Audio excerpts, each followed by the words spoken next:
Պարոն նախագահ, ընդհանուր առմամբ ինչպես կգնահատեք անցկացված ընտրությունները, ինչ դիտարկումներ ունեք տվել։ Կարծում եմ, որ մեկի համար գաղտնիք չի, որ եւ նախընտրական փուլում եւ քվեարկության օրը տեղի ունեցել մասսայական խախտումներ եւ կարծում եմ, որ եթե մենք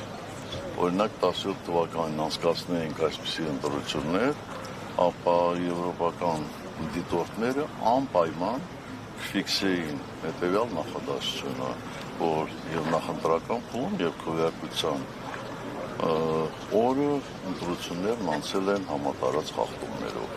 բայց ես չեմ ակնկալում, որ հիմա այդ դիտորդները այդպիսի արձանագրում կանեն, հասկանալի պատճառներով չէ, որովհետեւ այդ նախընտրական փուլում իրենց քաղաքական ղեկավարները ամբողջական սատարում են հայտնել այսօրվա իշխանություններին եւ կարծում եմ դա այդ մարդկանց կաշկան է։ Ամեն դեպքում արձանագրումներ արվել են, նշվել են նաեւ վարչական ռեսուրսի օգտագործման դեպքեր։ Այդ մի բան է, երբ որ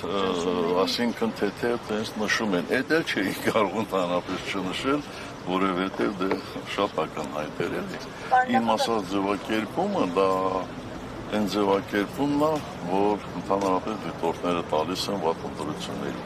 Իսկ վերահաշվարկ առհասարակ ինչ-որ իրավիճակ կարող է փոխել։ Այո, ես վստահ եմ, որ վերահաշվարկի արդյունքում Բարգավաճ Հայաստանը կստանա մանդատներ, իսկ եթե չէ, ապա անհասկանալի կլինի։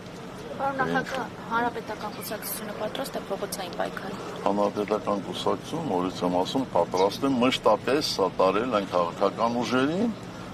ովքեր ստացել են մեր ժողովրդի քվեն բավականաչափ մեծ չափերով։ Պարոն նախագահ, Նիկոլ Փաշինյանը դեմ էր ձեր երրորդ անգամ ընտրվելուն եւ այսօր արդեն երրորդ անգամ տեսանք, որ նա ընտրվեց։ Այս մասով ձեր գնահատականը։ Նախ ես երրորդ անգամ չեմ ընտրվել, երրորդ ժամկետ չեմ ընտրվել, որովհետև ես երկու ժամկետ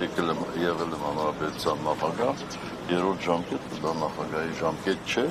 դա իրենց կողմից հնարված քարոզչական թեզ էր։ Եվ չեմ կարծում, որ ինքն էլ հիմա երրորդ ժամկետ ընտրվում, որովհետև նախկին երկու ընտրությունները եղել են ոնց արտահերթ։ Այնպես որ երրորդ ժամկետի խնդիր չկա։